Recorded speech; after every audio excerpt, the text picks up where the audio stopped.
একদিন অর্জুন পথে চলতে চলতে কৃষ্ণকে মনের সংশয় জানালেন। তিনি বললেন, মাধব, এই পৃথিবীতে টাকাই হলো সবচেয়ে বড় শক্তি। টাকা দিয়ে সব বিপদ কেনা যায়, এমনকি টাকা থাকলে জীবনও বাঁচানো যায়।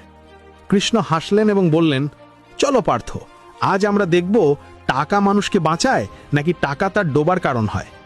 তারা ছদ্মবেশে এক নদীর ঘাটে এলেন।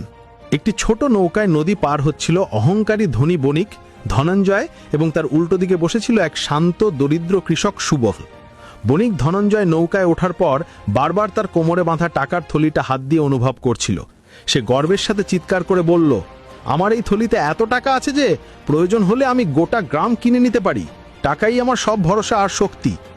দরিদ্র কৃষক সুবল কেবল ঈশ্বরের নাম স্মরণ করে চুপ করে বসে রইল। নৌকা মাঝ নদীতে পৌঁছানোর পর হঠাৎ আকাশ কালো করে প্রচণ্ড ঝড় উঠল। নদী উত্তাল হয়ে নৌকা ভয়ানকভাবে দুলতে শুরু করল। মাঝি চিৎকার করে বলল, নৌকা ডুবছে, ওজন কমাতে হবে, দয়া করে আপনাদের ভারী জিনিস নদীতে ফেলে দিন। দরিদ্র সুবল এক মুহূর্ত দেরি না করে তার সামান্য শুকনো খাবারের গাঁটরি আর জলের পাত্র নদীতে ফেলে দিল। সে বলল, জীবনের চেয়ে দাম বেশি নয়। কিন্তু ধনী ধনঞ্জয় তার টাকার থলিটি বুকের কাছে শক্ত করে চেপে ধরল। সে মাঝিকে বলল, আমি আরো অনেক টাকা দেবো, তবু এই থলিটা ফেলবো না।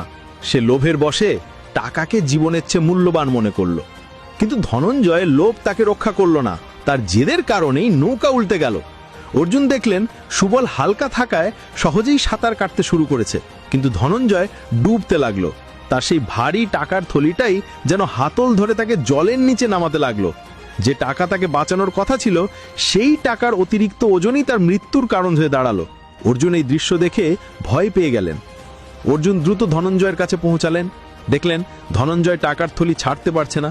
অর্জুন জোর করে থলিটি কেটে নদীতে ফেলে দিলেন। ভার মুক্ত হয়ে ধনঞ্জয় প্রাণে বাঁচল, কিন্তু তীরে উঠে সে টাকার জন্য কাঁদতে লাগলো। কৃষ্ণ বললেন, পার্থ, টাকা জীবন চালানোর জন্য খুব দরকারি, কিন্তু যখন টাকার প্রতি মানুষের লোভ জন্মায়, তখন সেই লোভ আর টাকার আসক্তি তাকে ডুবিয়ে মারে। টাকাকে ব্যবহার করো, কিন্তু তাকে হৃদয়ের জায়গা দিও না, কারণ হৃদয়ের জায়গা কেবল ভালোবাসার জন্য, টাকার জন্য নয়। ভিডিওটা ভালো লাগলে লাইক করে চ্যানেলটা সাবস্ক্রাইব করে কমেন্টে হরে কৃষ্ণ লিখতে ভুলবেন না।